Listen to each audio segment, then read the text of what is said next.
All right, let's talk about the architecture of you. We often feel like life is just something that happens to us. But what if I told you it actually follows a blueprint, a structure that once you really see it, you can begin to take control of? Let's dive in. I mean, have you ever had one of those days, or maybe even one of those years, where it feels like you're just a passenger in your own life? Kind of like you're just reacting to all the traffic and unexpected turns on the road? Well, that feeling of being an effect rather than the cause is exactly what we're going to unpack today. And it turns out it's not the only way to operate, not by a long shot. So, it turns out our entire experience of life is basically moving in one of two directions. We can call them the victor flow and the victim flow. And look, these aren't permanent labels, okay? They're just ways to describe the energy that's shaping your reality in any given moment.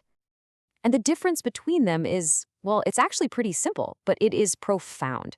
In the victim flow, the outside world is in charge. Traffic, a rude comment from a coworker, that stuff dictates how you feel inside. You're constantly reacting. But in the victor flow, it's the complete opposite. Your internal state, your thoughts, your feelings is the cause, and your external world is the effect. You are the one creating. So let's dig into that victim flow for a second. This is what we could call the disempowered state. It's when you believe that the physical world, everything happening to you, is the reason you feel the way you do. A bad day at work makes you stressed. A delayed flight makes you angry. When you're in this flow, it really feels like you're powerless against whatever life throws at you. But then there's the other side of the coin, the victor flow.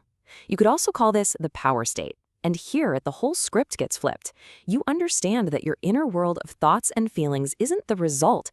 It's the cause of the results you see in your outer world. This is the state of real empowerment, where you realize you're the creative force in your own life. Okay, so that sounds great, right? Who wouldn't want to be in the power state? But how do we actually do that? How do we operate from there?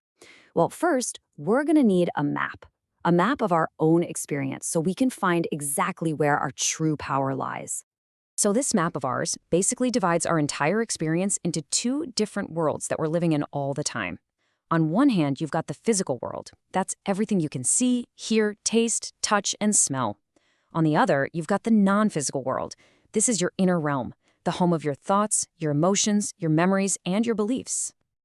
And this right here is the game changer. Think about it. In the physical world, our control is, well, it's pretty limited, right? You can't control the weather, you can't control traffic. But in our non-physical, internal world, this framework says we have complete control. And if the non-physical world creates the physical one, well, you can see where this is going. That's where all our power is. To really get a handle on this, let's use a little metaphor. Imagine your mind, your consciousness, is a coffee shop. It's just a simple way to map out your own awareness. And what this map shows us is that your power to create change is always right here, right now, at your table in the present moment.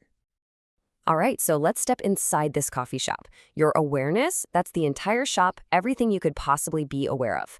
Now, from where you're sitting at your table, you passively notice stuff. The barista making coffee, the sounds of other people chatting. But your focus, that's the conversation you're actively having at your table. That's where your I am is engaged. And that, my friends, is the only place you have any real power.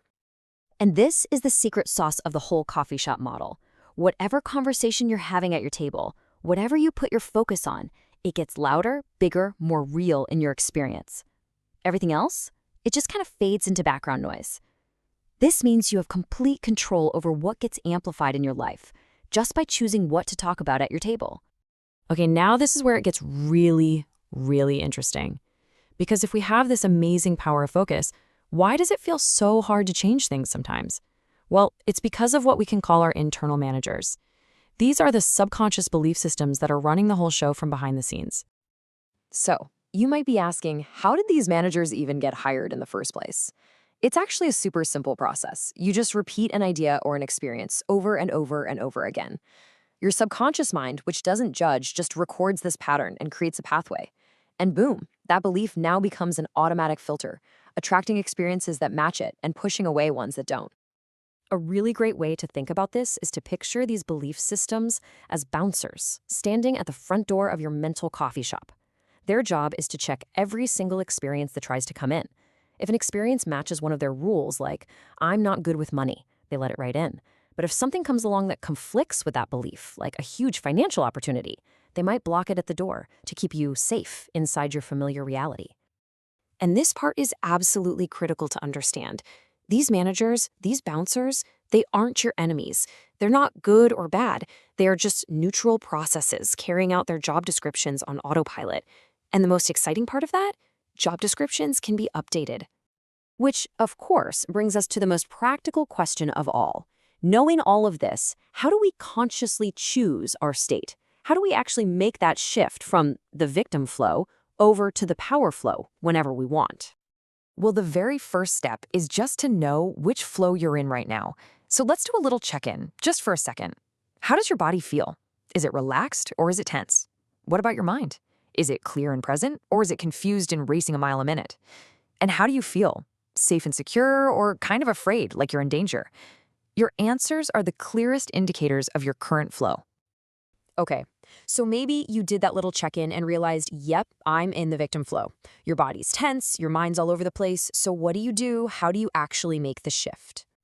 All right, listen closely, because this is the master key to the whole thing.